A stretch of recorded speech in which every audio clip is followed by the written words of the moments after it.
السلام عليكم ورحمة الله وبركاته. ازيكم عاملين ايه؟ يا رب تكونوا في اسعد حال. هتكلم النهارده عن رقم 11 في الرؤية. الرقم ده بيظهر كتير، ناس كتير عندها تساؤلات فيه. ان شاء الله اوضح لكم دلالات الرقم دوت في الرؤية.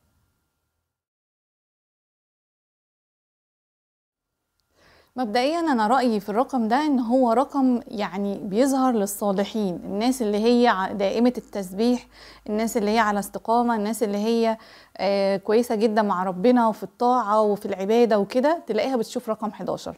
لان رقم 11 ده من الارقام اللي في الرؤية اللي بتدل على استقامة الرائي وصلاح حاله الديني. تمام. رقم 11 مثلا في الرؤية لما يظهر للبنت في رؤية مثلا داخلة على زواج، او الشاب برضو، تعرف ان الفتاة اللي هتتزوج بيها دي بإذن الله زوجة صالحة. رقم جميل جدا في صلاح الأعمال. تعرفي لو ظهر لك ان هو الراجل ده رجل صالح يتقي الله سبحانه وتعالى، الا لو ظهر لك الرقم ده في مكان ضلمة. لان هنا هقول لك بقى ايه معنى الرؤية، بس خليها في الاخر خالص. هو الرقم دايما مبشر الا في حالة واحدة هقول لكم عليها في اخر الفيديو. لو حد مثلا مقبل على شغل وشايف ان هو شايف رقم 11، جبت مثلا تذكرة، جبت ورقة، خدت استخرجت حاجة مكتوب فيها رقم 11، الرقم هنا معناه انه ان شاء الله ربنا يوفقه في استقرار في الشغل ده، وهيكون في استمرار، وان شاء الله يكون شغل فيه ثبات كده وصلاح حال.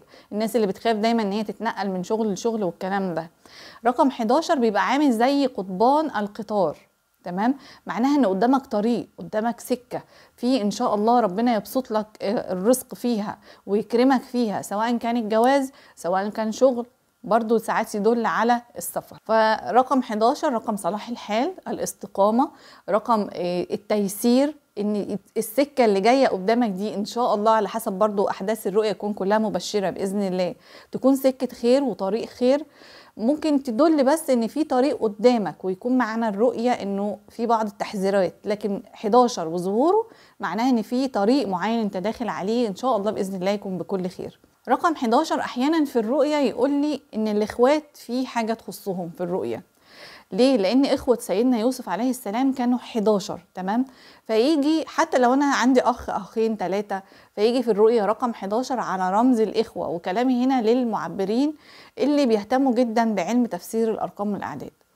رقم 11 ظهر لي مع احداث الرؤية ممكن يقول لي خلي بالك الموضوع ده تبع الاخوات، او خلي بالك انه الاخوات في منهم بعض، يعني مش هنقول كيد ومكر، هنقول بيوقعوه في شوية مشاكل.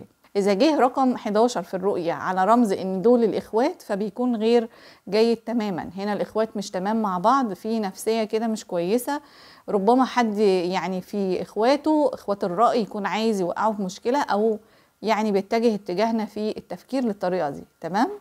امتى بقى رقم 11 بيكون غير اللي انا قلته ده خالص؟ اذا ظهر في الرؤى التحذيريه، الرؤى اللي فيها بعض الحاجه اللي تقلق، الرموز المقلقه، مثلا ينكتب لي على حيطه في مكان ضلمه.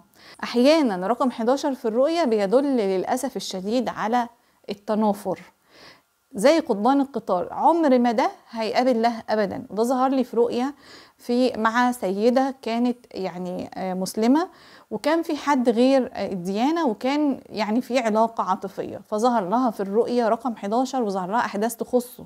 هنا معناها ان انت ليكي طريق وهو له طريق، والطريقين دول عمرهم ما هيتقابلوا. فهنا كان معناها استقيمي يرحمك الله، ابعدي عن الحاجات اللي فيها مشاكل او فيها غلطات او كده. تمام. فاحيانا رقم 11 بيقول لك استقم، وبيقول لك ان الشريك اللي انت بتفكر فيه ده ممكن يكون بعيد تماما عن افكارك. لكن اللي بيحدد ده برضو يعني محتوى الرؤية، وفي الأغلب في معظم الحالات بيكون رقم جميل جدا بيدل على استقامة حالك، قربك من الله، عبادتك كويسة جدا، أذكارك. كمل، متقفش على كده، وان شاء الله ربنا يكرمكم ويبشركم بكل خير. اتمنى الفيديو يكون مفيد ليكم. شكرا لكم على متابعتي. ان اصبت فمن الله وفضله وتوفيقي، وان اخطأت فمن نفسي. والسلام عليكم ورحمة الله وبركاته.